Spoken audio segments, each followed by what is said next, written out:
So this is my video for array. In this video I will discuss a particular type of question that can be asked in the coming CDAC exam. A little of concept. Okay, so in the beginning of this, here in the commented form I have written a little bit about array. What is array, what are the types of array, and how many ways you can initialize an array. I will discuss it because you can get a very simple question on this. So what is an array? Array is a group of related items that store with a common name. For example, you want to store 10 integer values with a common name, then you can declare an array and you can store 10 integer values like int x, then square brackets, and here it will be 10 and you can give 10 values here. All those 10 values will be stored in the variable x in chronological order. Like x0 will be 1, x1 will be 2, x2 will be 3. I assume that since you have done BTech, you know this basics, okay. Then this is the how you can declare an array. Just remember this: data type, array name, size, and some semicolon. They ask these type of question that they will remove the semicolon, and they will ask whether it will be okay or not. So that's not okay. Just whenever there is any question is asked, they don't ask for very big question, very small programming questions they ask. So you just look at that question properly, because maybe it can happen that there is somewhere there is no semicolon, so it will give compile time error. So the output will not be anything else but compile time error, right? So you have to look at the question also a little more focused, right? What are the types of array? There are basically you can say 3 types of array: one dimensional, two dimensional, and multi-dimensional, right? Array initialization: array can be initialized in 2 ways. It can be initialized at runtime, and it can be initialized at compile time. When I declare array like this is compile time initialization. When this program is compiled, the memory is allocated. Okay.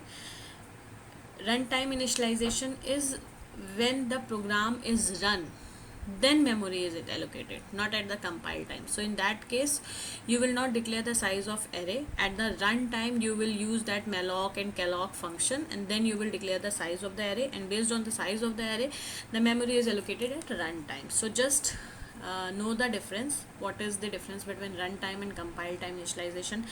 Array can be initialized at runtime, array can be initialized at compile time. Okay. Now next what I have few things I have written here. Like I have written a simple program. You can just copy paste and run it in your compiler, and just you see the output. What is the output? You will go through, you will understand what I have written. Here also I have written another 2-dimensional array program that also you can. For 2-dimensional you need 2 for loops, okay, one for the row and another for the columns. Just remember this, and that also you can run and you can get the output. You will see how it works. Okay, so the concept, the most important thing, the concept that I want to discuss, right? So the concept is, when you declare array like this, okay, when you declare array, just come here, array like this is okay. You have declared an array with 5 values and you have given it 5 values. What if you give it 4 values? You don't give it 5 values. What if you get any question and array is declared with 5 values and you have given it 4 values? Then what happens is, this is called partial initialization of array.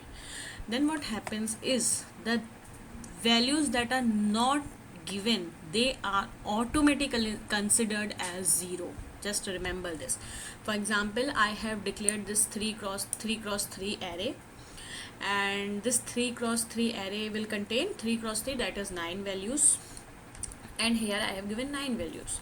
So these 9 values will be stored in this 2-dimensional 3x3 array, right? 1 2 3, then next row 4 5 6, then next row 7 8 9. But what if I have given 8 values? Then what will be the last values? Last value will be 0. Here I have given 8 value. I have declared a 3x3, that is 9 value array, but I have given only 8 value. So the last value, that will be ARR. I show you ARR 2 and 2. It will be 2 2. Third row, third column, it will be 2 2 will be 0. You just write down this program, copy paste it from here only, and you just print the last value. Declare an array like this and just print the last value. It will be printed as 0. What if you declare it at it like this, array 331, then all the values other than this, the first value, that is ARR 0 0, in this case ARR 0 0 will be 1. In this case ARR 0 0 will be 1, and other than this ARR 0 0, all the values of the array will be 0. What will happen in this case? Same concept, same, everything same. So everything same, that is 1 2 3 will be first row, 1 2 0 will be on second row, 0 0 0 will be on third row, right? Just remember this concept. They will ask you some question on array, maybe they will not ask you this question, but they will ask you some question. But what they will do is they will not initialize the array. And what will happen in this?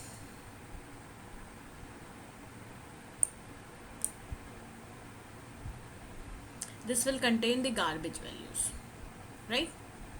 This will contain all the garbage values. Okay, then come here. This is one more concept. Can we declare array like this without giving anything? No. We have to give column. If you are not giving row, that is okay. If you are not giving row, that is okay, but you have to give column. In this case, can we declare array like this? No. Here we have given row number, but we have not given column number. Just remember that C is for column and C is for compulsory, so you have to give the column number, how many columns that the array should contain, that you have to give. This is okay, no compile time error. This initialized with 0, because this is declared globally. Whenever you declare anything and you does not give it a value, it is initialized with 0 in this case, right? And there is one more thing I have included here, that is will be the size of multidimensional array. So this type of question is also asked. For example, they will give you some array like this or something like this, and they will give you like printf.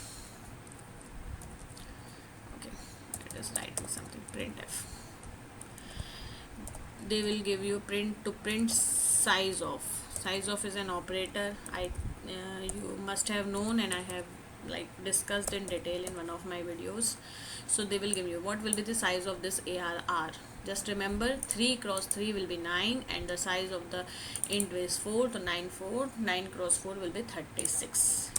In this way you calculate the size of the array. I am not discussing a lot of things. I am only discussing the things that are asked in CDAC. I am not going in detail, and I do not want to teach you C, C++ or any type of programming language. What I am discussing here is what type of questions that can be asked in the coming CDAC examination. Thank you so much.